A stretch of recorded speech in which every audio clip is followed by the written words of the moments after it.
O nosso convidado de hoje é o secretário de Estado de Administração e Desburocratização, Carlos Alberto Assis. Bom dia, é um prazer tê-lo novamente aqui no programa Tribuna Livre. Secretário, qual é a situação junto aos sindicatos com relação ao ajuste ou à reposição da inflação? Bom dia. Bom dia ouvintes, bom dia Marquinhos, Carmen, Sérgio, bom dia. Madureira, todos os ouvintes. Uma saudação primeiro, obrigado Sérgio pela referência ao comercialino que estava chegando. Um abraço a todos os comercialinos, hoje estamos felizes, passamos de fase. Parabéns, seu Walter Mangini e toda a diretoria do comercial, porque é muito difícil tocar um time de futebol. No seu pois é, você viu aqui vermelho, aqui, olha. É muito difícil tocar um time de futebol, mas passamos de fase. Agora acho que a cidade tem que abraçar o comercial para o jogo de domingo, América do Rio Grande do Norte. Nós precisamos vencer de qualquer jeito aqui em Campo Grande para levar a decisão lá para Natal, né? Mas, voltando aqui para o nosso dia a dia,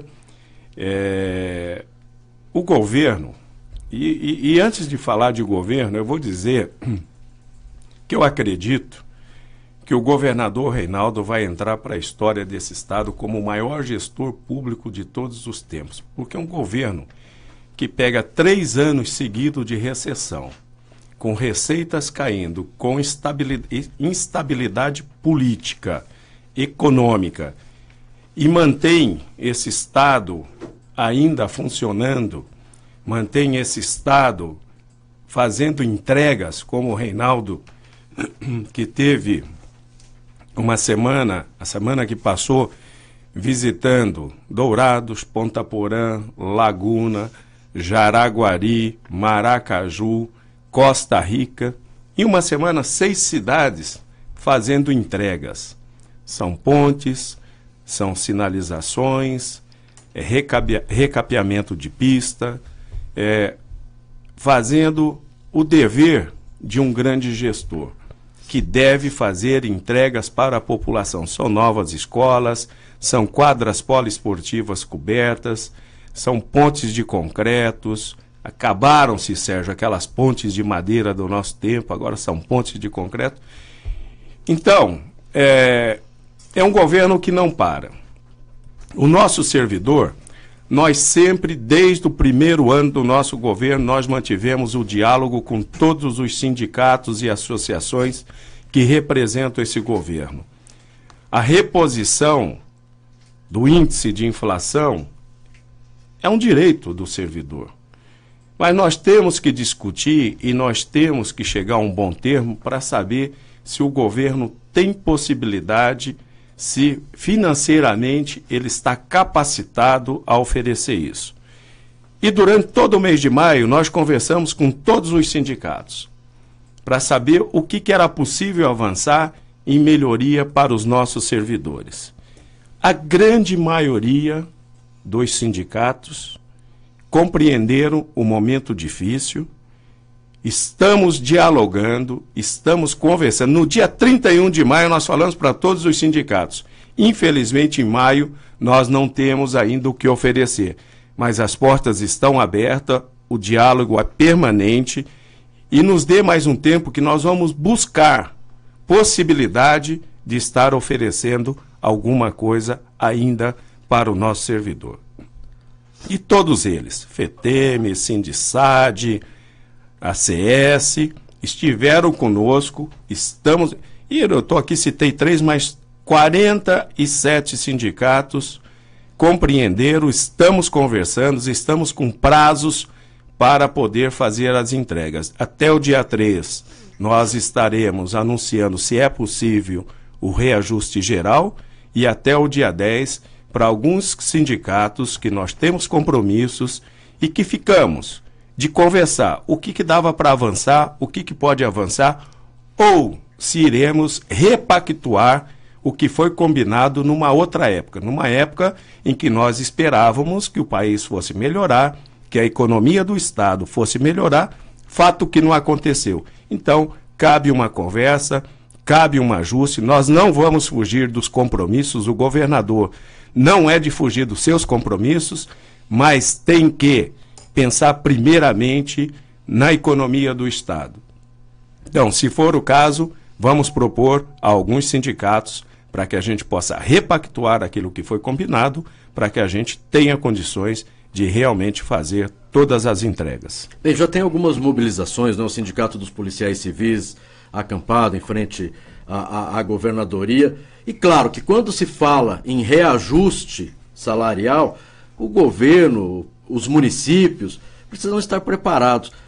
Pode ocorrer greve? Vocês estão pensando nessa possibilidade, secretário? Greve é um direito do trabalhador. Nós não podemos, desde que a gente não contente com aquilo que ele quer, entregue aquilo que ele quer, é um direito dele. Agora, greve tem que saber como entrar e como sair. Porque não adianta fazer greve por fazer greve. Se nós estamos dizendo, estamos abrindo o Estado, o governo, a Secretaria de Fazenda, para que os sindicatos acompanhem a evolução da receita, nós não queremos dar aumento, não é para ir contra ou falar que não dá simplesmente porque não dá. Nós estamos mostrando o que está acontecendo com a receita do nosso Estado. E veja bem, o Marquinhos, existe apenas uma categoria parada em frente à governadoria, apenas uma. Todas as outras entenderam, estão esperando, estão nos cobrando, estão nos pressionando. Os presidentes estão todo dia lá na SAD conversando conosco, ou lá com o Riedel, na Segovia, conversando com o Riedel. Eles querem, exigem, mas entendem que tem que dar um prazo, que o governador pediu, estavam lá representantes dos trabalhadores, e que ele pediu até o dia 3. Por quê? Porque ele vai buscar receita. Nós temos que ter receita nova para estar oferecendo esse reajuste. Ele foi rediscutir, mais uma vez, o parcelamento que nós temos com o BNDES, que são contratos de governos anteriores que ficou para a gente pagar, e nós estamos discutindo para ver se há uma folga nisso. A receita do gás que caiu muito, não é? Nós temos dinheiro da Lei Candir, que não veio até hoje, que o governo federal não nos repassa. Nós temos a questão do pré-sal, que tem lá um recurso para que venha para o Estado.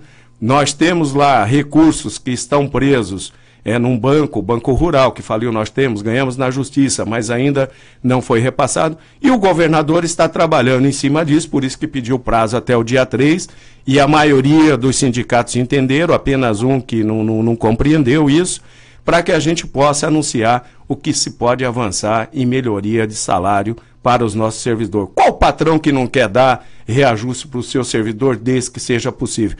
Mas nós não podemos ser inconsequentes, e o governador não é inconsequente, não faz politicagem. Então, o que ele está querendo fazer? Sanear a parte financeira do Estado, para que não ocorra como está lá ontem. Eu estava assistindo o Fantástico, e parabéns ao Fantástico, trouxe uma matéria boa do Mato Grosso do Sul, ontem, né, de bonito, e eu não vi tanta repercussão nas redes sociais. Quando sai coisa boa, tem que repercutir também. Bonito é lindo, né? Então, ontem eu estava vendo o Fantástico e mostrando a situação que está o estado do Rio de Janeiro. E naquela mesma condições, tem 20 estados da federação que hoje não conseguem pagar salário em dia. Aí o servidor diz, mas pagar salário é uma obrigação. Obrigação é quando você tem dinheiro no bolso, quando você tem dinheiro no caixa, quando você tem dinheiro no tesouro, é obrigação. Mas quando você não tem, infelizmente, acontece o que está acontecendo em outros estados. E nós não podemos ser inconsequentes de deixar acontecer isso no Mato Grosso do Sul. E que hoje a crise ronda a cada dia, a cada momento, os cofres públicos. Bem, secretário, aconteceu aí uma assinatura, termo de cooperação técnica com a Energisa, que vai tentar garantir aí mais economia de energia elétrica, conforto e segurança para tornar mais eficiente e econômico o consumo energético em 7 órgãos estaduais. Como é que vai funcionar isso? Nós estamos buscando, nós temos um programa dentro do governo que visa criar uma cultura para o nosso servidor de economia, de apagar a luz, de desligar o ar, de não gastar papel, uma série de coisas que nós estamos levando para o servidor, porque no dia a dia talvez ele nem perceba, né? Gastar a caneta até o final, não perder caneta, não derrubar clipes, é uma série de medidas. O governo consciente leva isso para o nosso servidor, não desperdiçar água, não dar a descarga desnecessária, não deixar a torneira pingando. Isso é uma série de medidas que nós implantamos no nosso governo e que vem fazendo que com o nosso custeio hoje é o mesmo que nós pegamos em 2015, em janeiro de 2015. Então nós estamos segurando o custeio em cima dessas medidas. E estivemos na Águas de Guariró para tratar do consumo de água, que estamos avançando, e também na Energisa. Certo. E a Energisa se tornou parceira do governo, para que a gente possa fazer implementações dentro do governo que venha a economizar energia, que a gente tenha eficiência no gasto de energia. Não vamos deixar nada no escuro, mas não vamos desperdiçar energia. E esse é um projeto que a Energisa está investindo 2 milhões de reais para fazer projetos de adequações em órgãos do governo para que haja uma economia na conta de energia todo final do mês. Bem, o governo também pretende economizar aí de 10% a 15% nas contas de energia através aí da substituição de lâmpadas tubulares por lâmpadas de LED, não é? Já está sendo feito esse projeto? O projeto já está em andamento, secretário? Estamos com um projeto piloto na SAD, onde estamos substituindo gradativamente as lâmpadas de sódio, que eu estava ouvindo aqui o programa, eu vi que é de sódio, né? Sódio, né? Não é de ferro, é de sódio. E estamos substituindo gradativamente essas lâmpadas, né, para que a gente possa fazer, durante um período, uma análise se realmente o custo-benefício é vantajoso para o Estado, se o investimento compensa na economia de energia. Tudo leva a crer, pelo que nós estamos vendo, que há uma economia. E se houver, gradativamente iremos substituindo as lâmpadas dos órgãos governamentais por lâmpadas de LED. Bem, nós estamos conversando com o secretário de Estado de Administração e Desburocratização, o Carlos Alberto Assis. É interessante, a gente sempre recebe aqui dos nossos ouvintes a participação através do WhatsApp, e aí o governo fala, olha, nós vamos abrir concurso público para a Polícia Civil, às vezes abre para um outro órgão, e aí as pessoas, algumas falam o seguinte, como é que está abrindo concurso público se não tem dinheiro para dar aumento para o servidor? Então vamos aproveitar a sua participação hoje no programa Tribuna Livre para que possa responder a esses ouvintes. Às vezes o governo do Estado precisa abrir o concurso público, porque muita gente chega no tempo limite, a idade, pede aposentadoria e aí começa a diminuir o número de servidores, né? O governo do Estado precisa, então, abrir o concurso. E aí as pessoas, mas como? Como é que isso acontece? Poderia nos explicar, já que às vezes as pessoas, mas não tem, abre o concurso, mas não tem dinheiro para dar aumento para o servidor. Uma coisa não tem nada a ver com a outra. Vamos começar por aí, né? Certo. Concurso. O Estado está fazendo 40 anos. E vai ter festa bonita aí dos 40 anos, segundo o Ataíde, o governador. A maioria dos nossos servidores começam a completar o seu tempo de serviço, começa a se aposentar. E ainda mais, como essa insegurança na Previdência, a maioria dos servidores que têm o seu tempo já pedem a aposentadoria. É dever do governo fazer um planejamento. Nós temos que planejar para que lá na ponta não falte o serviço que o Estado tem que entregar.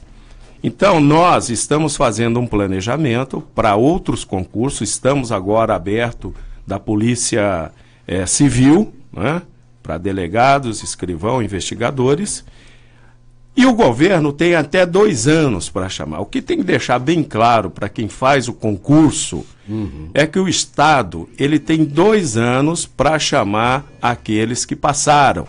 Não é? Então, não quer dizer que o governo vai fazer o concurso e imediatamente chamar todos. Vai chamar em partes, como nós fizemos com o da AGPEM, né? Os nossos agentes penitenciários. Nós estamos chamando por etapa aquilo que cabe dentro do bolso do governo, como eu disse, com um planejamento orçamentário, para ver se não vai afetar as finanças do governo, mas você tem que ter à disposição essas pessoas, né, para que assim que o governo precise e tenha recursos financeiros para isso, vá chamando aqueles que foram aprovados. E estamos fazendo um planejamento de várias áreas. Vem aí alguns outros concursos, porque o Estado necessita. Porque aí, uns reclamam, aí não tem o concurso, chama o cargo em comissão, aí é contra o cargo em comissão. O duro de fazer governo é que sempre tem alguém que é contra. Nós temos que ser sérios e num planejamento e fazer aquilo que realmente o Estado necessita. Então não tem nada a ver reajuste de salário com concurso, porque nós temos que ter um planejamento para 2, 4, 6, 10 anos. Nós não podemos pensar só até 2018. Quando você trata de Estado, você tem que fazer planejamento a longo prazo. Bem, falando a respeito do concurso da Polícia Civil, são 210 vagas na Polícia Civil, 30 para delegados, salário R$ 14.978,26, 100 para escrivão e 80 para investigador, com salário atual de R$ 3.888,26, acrescido do abono de R$ 300. E, claro, sempre tem o pedido de isenção. Quando é que sai o resultado, a isenção do pagamento da taxa de inscrição, secretário? Até o dia 30. Até o dia 30 nós já estamos com uma comissão que já está trabalhando em cima daqueles, eu acredito que deve ter dado em torno de 4.000 pessoas que solicitaram a isenção. Estamos trabalhando dentro de um critério para conceder para aqueles que realmente necessitam dessa isenção. Bem, para encerrarmos esse nosso bate-papo, pagamento dos servidores continua em dia, porque essa também é uma preocupação do governo do Estado, não é? Pagar em dia, enquanto a gente vê aí alguns governos depositando R$700, ainda não depositou o 13º ou parte dele. O governo do Estado de Mato Grosso do Sul está com os salários do funcionalismo público em dia? Antes de responder essa pergunta, eu quero deixar bem claro que nem o Estado da Federação, eu participo no grupo do CONSAD, que reúne todos os secretários de administração do Brasil, e nenhum Estado, até o momento, sinalizou com reajuste geral, dado a grande dificuldade. Segundo, eu tenho notícias, porque eu gero a despesa, mas quem finaliza é a Secretaria de Fazenda, é o Tesouro, lá o Márcio Monteiro, junto com o Guaraci. Mas a notícia que eu tenho do Tesouro do Estado, que mais uma vez, e isso é mês a mês, tá? Certo. Mais uma vez, este mês, o Estado paga os salários em dia. Eu acho que não vai ter nenhum problema e o nosso servidor merecidamente terá os seus vencimentos no dia 1º, dia 2 do mês de julho.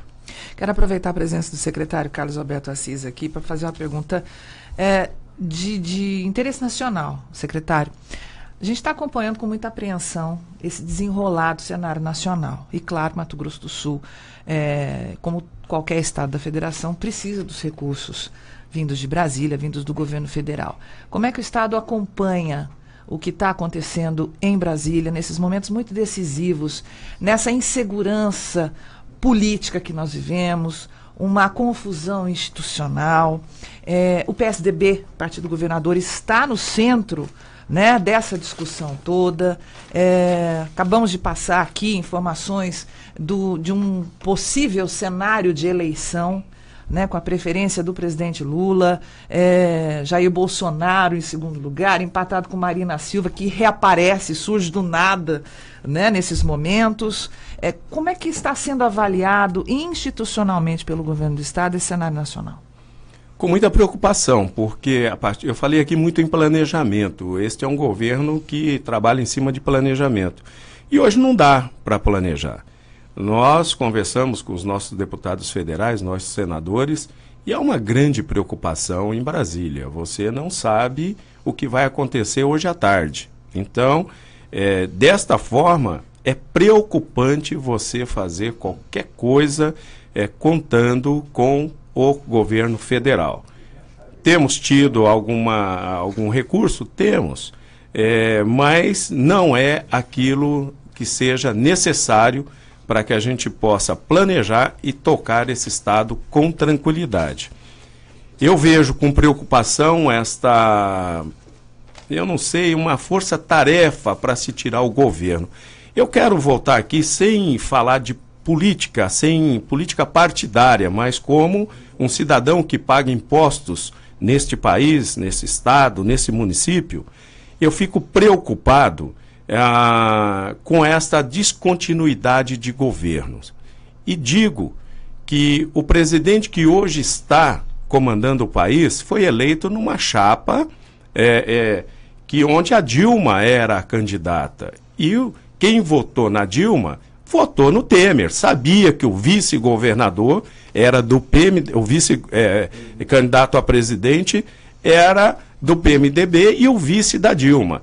Então, o eleitor tem que ter muito cuidado e veja essas pesquisas com muita preocupação e veja um cenário para 2018 muito preocupado com o eleitor, o que ele vai pensar. O eleitor está indo muito por onda de WhatsApp, de Facebook, que cada um planta o que quer. Mas não tem ninguém hoje eleito que não passou pelo voto popular. A democracia é boa por isso. Mas eu acredito que a população deve se preocupar um pouco mais, deve conhecer o currículo das pessoas, deve saber para quem que ele vai depositar esse voto e se ele depositou esse voto, foi em função do quê?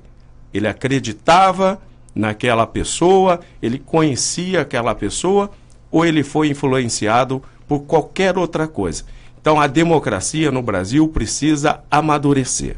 A democracia é boa, mas se a gente não tiver responsabilidade na hora do voto, nós podemos passar por tudo que nós estamos passando hoje no país.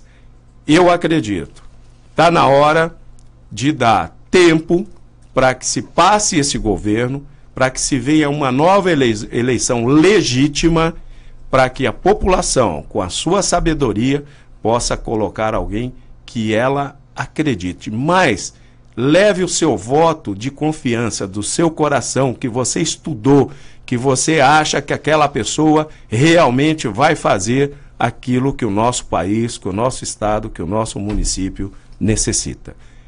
Quero aqui, para encerrar, posso fazer um convite? À vontade. Quero convidar a todos os servidores públicos do estado do Mato Grosso do Sul. Pelo 3º ano, o governo realiza o Arraial do Servidor. Será no próximo sábado, dia 1º, a partir das 18 horas, lá no Clube Estoril.